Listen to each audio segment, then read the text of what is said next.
نحمده ونستعينه ونستغفره ونؤمن به ونتوكل عليه ونصلي ونسلم على رسوله النبي الأمين المقيم الحليم الكريم الرؤوف الرحيم.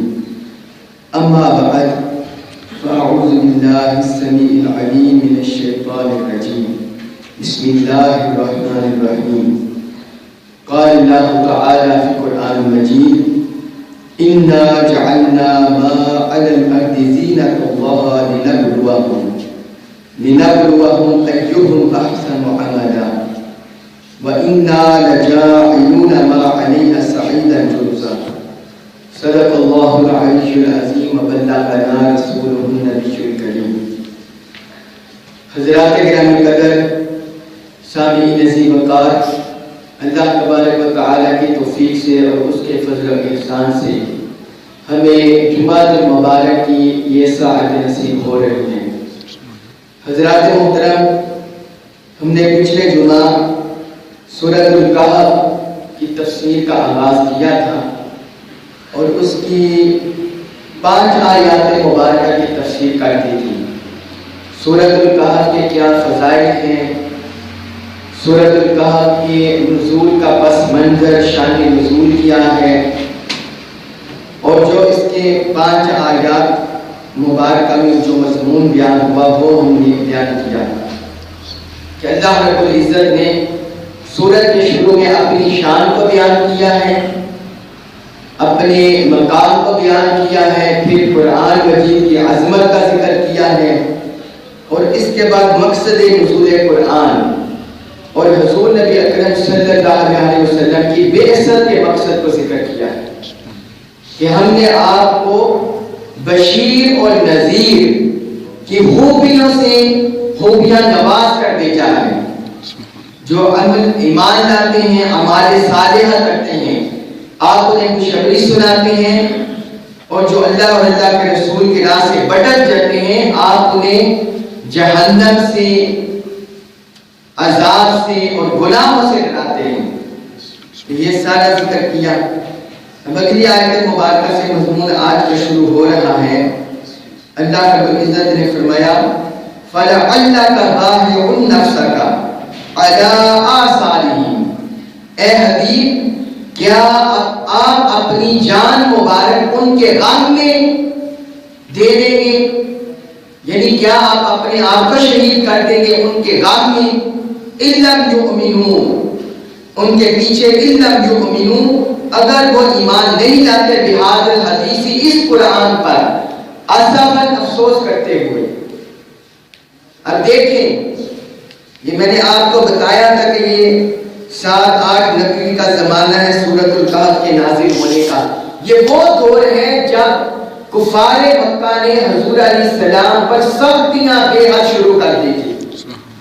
طرح طرح کے مسائل، تکالیف، مسلمانوں کو ڈرانا، مسلمانوں کو دمکانا، انہیں طرح طرح کے عذاب میں مبتلا کرنا، تکلیفیں دینا.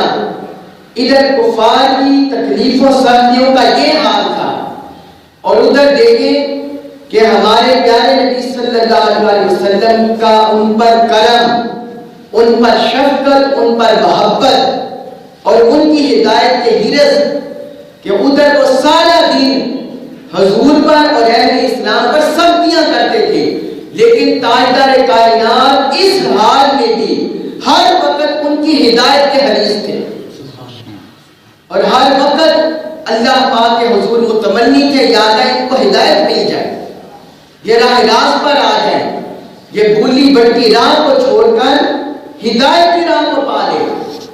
اور اس حد تک حضور علیہ السلام ان کی ہدایت کے راہ ایمان کے اعمال صالحہ کے حریص تھے. اللہ پاک نے فرمایا: فَلَعَلَّكَ بَاخِعٌ نَفْسَكَ عَلَىٰ آثَارِهِمْ، کہ کہیں آپ ان کے پیچھے اپنی جان سے ہاتھ نہ دھو بیٹھے.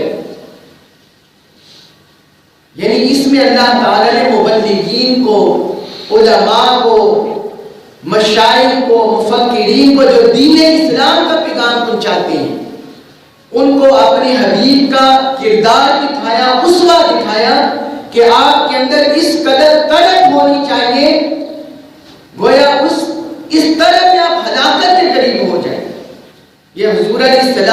اسوا ہے کہ وہ ساری تکلیفیں سختیاں دیتے رہے، لیکن آقا علیہ السلام پھر بھی ان کی ہدایت کے حدیث تھے اور ان پر اس قدر شفیق ہے کہ یہ جہنم کی آگ سے بچ جائیں، جنت میں داخل ہونے والے ہو جائیں۔ قرآن مجید میں اللہ رب العزت نے آپ صلی اللہ علیہ وسلم کی ان کے متعلق یہ حرص، یہ شفقت، یہ نرمی قرآن میں کئی مقامات پر بیان فرمائی ہے۔ سورۃ فاتر میں فرمایا اے حبیب فلا تذهب نفسك علیہم حسرات، آپ ان پر حسرت کرتے ہوئے، ان کے ایمان کی حسرت کرتے ہوئے کہیں اپنی جان ہی نہ گوا بیٹھے، آپ اپنی جان ہی نہ دے بیٹھے۔ اسی طرح اللہ تعالیٰ نے ایک اور مقام پر فرمایا لعلک باخع نفسک الا یکونوا مؤمنین، اگر وہ ایمان نہیں لاتے تو کہیں آپ اس پر اپنی جان ہی نہ دے بیٹھے۔ یعنی اس قدر حضور علیہ السلام حریص تھے، وہ جس قدر بھی آقا پر سختیاں کرتے جاتے تھے، تکلیفیں پہنچاتے تھے، غضب پہنچاتے تھے، حضور اس قدر ہی ان کی ہدایت کے طرفدار تھے۔ سبحان اللہ۔ دیکھیں آقا علیہ السلام کی محبت شفقت کہ اللہ پاک کو کہنا پڑا فَلَعَلَّكَ بَاخِعٌ نَفْسَكَ، کہ آپ کہیں ان کے علی آثارہم، ان کے پیچھے ان کے ہدایت کے طرفدار ہونے سے کہیں آپ اپنی جان ہی نہ دے بیٹھے فرتے غم میں۔ إِن لَمْ يُؤْمِنُوا بِهَذَا الْحَدِيثِ، اگر وہ اس قرآن پر ایمان نہیں لاتے، آسفاً افسوس کرتے ہوئے۔ پھر آگے فرمایا اِنَّا جَعَلْنَا، اے لوگو اِنَّا جَعَلْنَا، بے شک ہم نے بنایا ہے، مَا عَلَى الْأَرْضِ، جو کچھ بھی زمین پر ہے، اس روئے زمین پر جو کچھ بھی ہے، اللہ پاک نے فرمایا کہ ہم نے اس لیے یہ بنایا ہے زینت اللہ، زمین کی زیب و زینت۔ فرمایا روئے زمین پر جو کچھ بھی ہم نے بچھایا ہے، بنایا ہے، یہ صرف زمین کی زیب و زینت ہے۔ زمین پر دریا ہیں، سمندر ہے، آبشاریں ہیں، نہریں ہیں، چشمے ہیں، حیوانات ہیں، نباتات ہیں، شجر ہیں، حجر ہیں، چرند ہیں، پرند ہیں، انسان ہیں، جنات ہیں۔ اللہ پاک نے فرمایا جو کچھ بھی ہم نے زمین پر بنایا ہے یہ صرف زمین کی زیب و زینت ہے۔ تو کہیں اس زمین کی زیب و زینت کو دیکھ کر تم اس کی حوث میں اور ہرس میں مبتلا نہ ہو جانا۔ اسی سورۃ الکہف میں آگے جا کے اللہ تعالیٰ نے فرمایا ہے المال والبنون زینت الحیات الدنیا، کہ یہ مال اور اولاد یہ بھی دنیاوی زندگی کی زینت ہے، ان کی حقیقت اس کے علاوہ کچھ نہیں۔ مال اور اولاد یہ بھی دنیاوی زندگی کی حقیقت ہے، دنیاوی زندگی کی زینت ہے۔ اور فرمایا والباقیات الصالحات خیر عند ربک ثوابا وخیر عملا، اور جو اللہ رب العزت کے پاس باقی رہنا ہے اور جس کو بقا دینی ہے وہ اعمال صالحہ ہے۔ وہ کیا ہے؟ اعمال صالحہ۔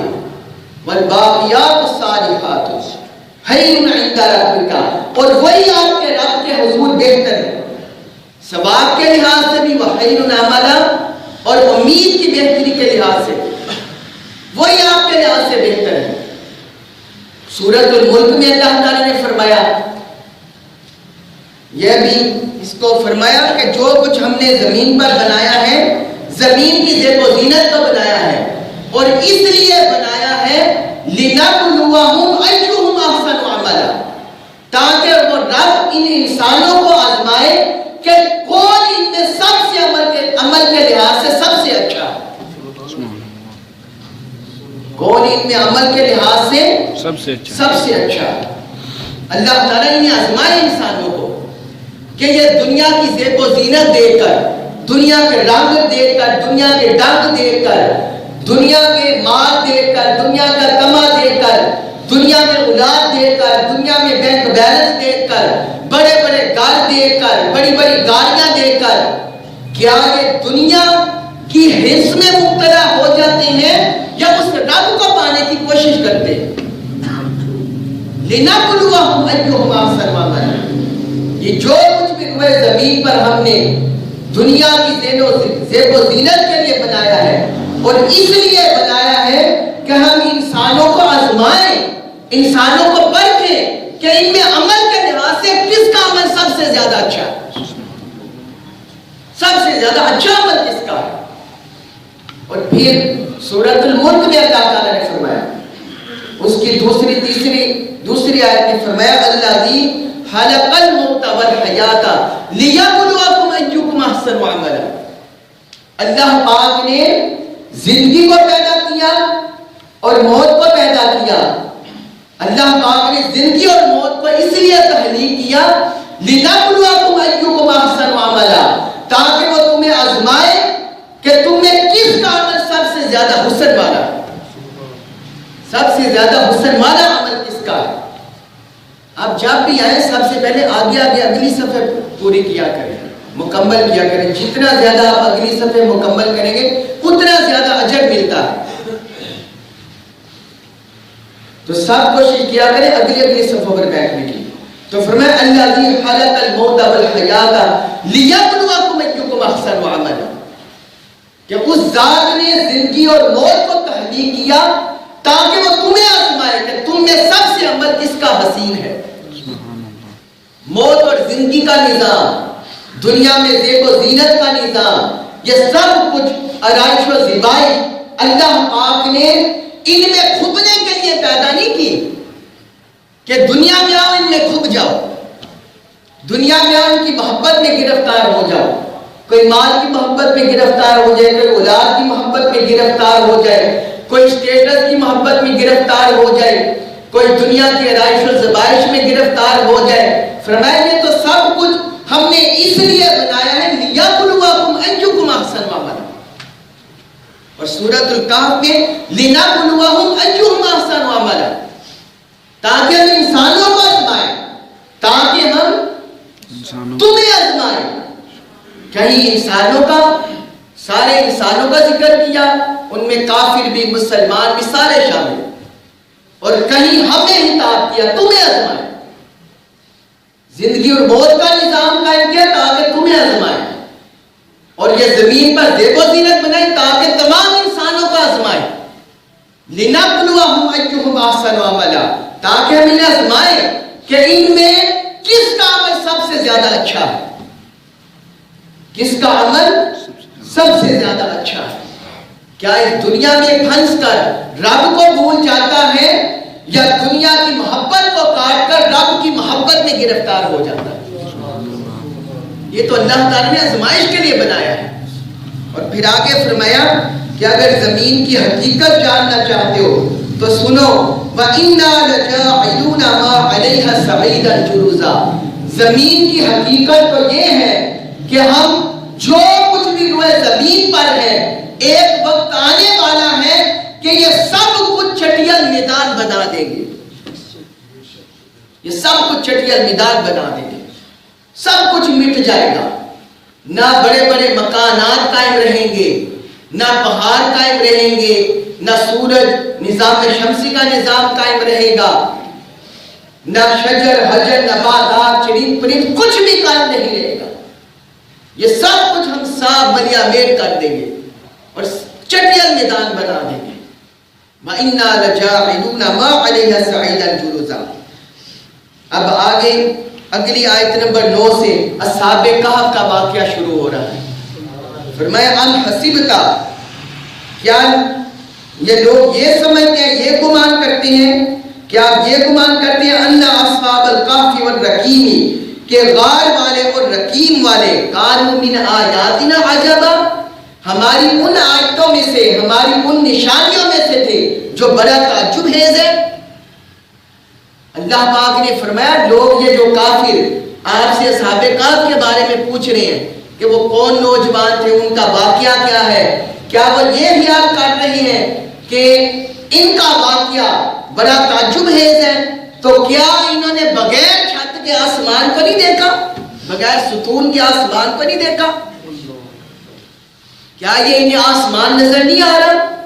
کیا انہیں زمین پر اتنا جو اللہ تعالیٰ نے جال بچھا دیا ہے اپنی نعمتوں کا، کیا انہیں یہ نظر نہیں آ رہا یہ اصحاب کہف کے واقعے کو تو بڑا تعجب کے انداز سے دیکھ رہے ہیں، اور جو اللہ تعالیٰ نے اتنا کچھ زمین و آسمان میں بچھا دیا ہے، یہ تو اس سے بھی زیادہ تعجب والا ہے۔ اللہ تعالیٰ اس نے فرمایا ام حسبت ان اصحاب الکہف والرقیم کانوا من آیاتنا عجبا، کیا یہ گمان کر رہے ہیں اصحاب کہف کے واقعے کو اور رقیم کے واقعے کو کہ وہ ہماری نشانیوں میں سے بڑے تعجب والے تھے؟ تو یہ جو کچھ ہم نے بنایا ہے، تمہارے وجود کو بنایا ہے، حیوانات کو بنایا ہے، شجر حجر کو بنایا ہے، بغیر ستونوں کے آسمانوں کو بنایا ہے، سمندروں کو پھیلایا ہے، دریاؤں کی روانی بنائی ہے، آبشاریں بنائی ہیں، چشمے بنائے ہیں، یہ سب کچھ جو ہم نے بنایا یہ تو اس سے بھی زیادہ تعجب والا ہے۔ یہ تو ہم نے عدم سے بنایا جب کچھ بھی نہ تھا، یہ تو عدم سے ہم وجود میں لے کے آئے ہیں اس پوری کائنات کو جب کچھ بھی نہ تھا، اور اصحاب کہف کو بعد میں انہیں وجود ملا۔ تو اللہ پاک نے فرمایا اللہ کی نشانیوں پر تو غور کرو۔ اصحاب کہف یہ وہ نوجوان تھے جو 240 عیسوی، اس کے بارے میں کثیر روایات ہیں کہ ان کا زمانہ کب کا تھا، یہ کس جگہ ہوئے، کس جگہ ان کا غار واقعہ تھا، اس بارے میں مفسرین کی مختلف آراء ہیں، کیونکہ قرآن کا مقصود صرف تاریخی واقعات کو بیان کرنا نہیں۔ قرآن جب بھی تاریخی واقعات کو بیان کرتا ہے، قرآن صرف ہماری ہدایت کے لیے واقعے کو بیان کرتا ہے۔ کوئی تاریخی واقعات کو دہرانا قرآن کا مقصود نہیں ہوتا۔ ہدایت کی نظر سے اللہ پاک واقعات، تاریخی واقعات کو بیان فرماتا ہے۔ اس لیے اللہ تعالیٰ نے قرآن مجید میں اور حضور نبی اکرم صلی اللہ علیہ وسلم نے اپنی احادیث مبارکہ میں اصحاب کہف کا زمانہ کون سا تھا، کون سا علاقہ تھا، غار کس جگہ ہے، اس واقعہ کو تفصیل سے اس نقطہ نظر سے بیان نہیں کیا کہ ان کا زمانہ کون سا تھا، ان کا علاقہ کون سا تھا، اور وہ غار کس جگہ ہے۔ یہ والا ہمیں کیٹاگوریکل قرآن و حدیث نے نہیں بتایا، واضح طور پر نہیں بتایا۔ جو واقعہ ہمارے لیے مطلوب ہے ہدایت کے لیے، قرآن و حدیث میں مستند روایات میں ان کو بیان کیا گیا۔ پھر بھی جو تاریخی واقعات سے مختلف کتابوں سے پتہ چلتا ہے، یہ حضرت عیسیٰ علیہ السلام کے ماننے والے تھے، اور روم کے سلطنت کے زمانے میں پائے جاتے تھے، موجود تھے۔ 240 عیسوی کا کوئی زمانہ بنتا ہے، یعنی تیسری صدی عیسوی کا زمانہ، یہ سابق کہف کا زمانہ بنتا ہے۔ اس میں ایک بادشاہ تھا جس کا اردو میں نام ہے دقیانوس۔ اردو میں کیا نام ہے؟ دقیانوس۔ اور رومن زبان میں اس کا نام تھا ڈیسیاسس۔ یہ اس کا رومی زبان تھا، ڈیسیاسس یہ اس کا نام تھا۔ وہ دراصل دیویوں، دیوتاؤں، ہندوؤں کی طرح بتوں کو پوجنے والا تھا۔ دیو بنا لینا، دیوتیاں بنا لینا اور ان کی عبادت کرنے والا تھا۔ حضرت عیسیٰ علیہ السلام کو اللہ پاک کی طرف گئے ہوئے وہ تقریباً 250 سال ہو گئے تھے۔ تو اس وقت بھی آپ کو پتہ ہے حضرت عیسیٰ علیہ السلام کو اللہ تعالیٰ نے اس لیے اٹھا لیا، یہودی آپ کے دشمن ہو گئے تھے اور انہوں نے آپ کو معاذ اللہ شہید کرنے کی، قتل کرنے کی پورا منصوبہ بندی کر لی۔ تو ادھر وہ آپ کو قتل کرنے کے لیے، شہید کرنے کے لیے داخل ہوئے، اللہ پاک نے آپ کو اپنی طرف اٹھا لیا۔ تو یہ یہودیوں کی سرشت میں عیسائیت کی دشمنی تھی۔ وہ سمجھتے تھے یہ نیا دین لے کر آئے، ہم اس کو نہیں ماننے والے۔ تو یہ حضرت عیسیٰ علیہ السلام کے ساتھ معاملہ ہوا، لیکن ان کے چونکہ حواری بچ گئے تھے تو ان حواریوں کی انہوں نے اتنی تعلیم و تبلیغ کر دی کہ بعد میں انہوں نے عیسائیت کو فروغ دے دیا۔ تو یہ وہاں سے جب پھیلا، فلسطین جہاں وہ پیدا ہوئے تھے، حضرت عیسیٰ علیہ السلام شام یہاں سے پھیلتا ہوا یہ پھر پھیلتا چلا گیا، تو رومی سلطنت بھی انہی علاقوں میں تھی۔ تو ڈیسیس اس زمانے میں تھا، وہ بڑا بدبخت تھا۔ عیسائی مذہب اس زمانے تک کافی دور دور تک پھیل چکا تھا، اس کی سلطنت میں بھی تھا، لیکن چونکہ وہ دیوتاؤں اور دیویوں کو ماننے والا تھا، اس نے عیسائیوں کو قتل کرنا شروع کر دیا۔ وہ کہتا جو بھی یہ دیوتاؤں کو اور دیویوں کو نہیں مانے گا میں اسے قتل کر دوں گا۔ اس نے انہیں قتل کرنا شروع کر دیا۔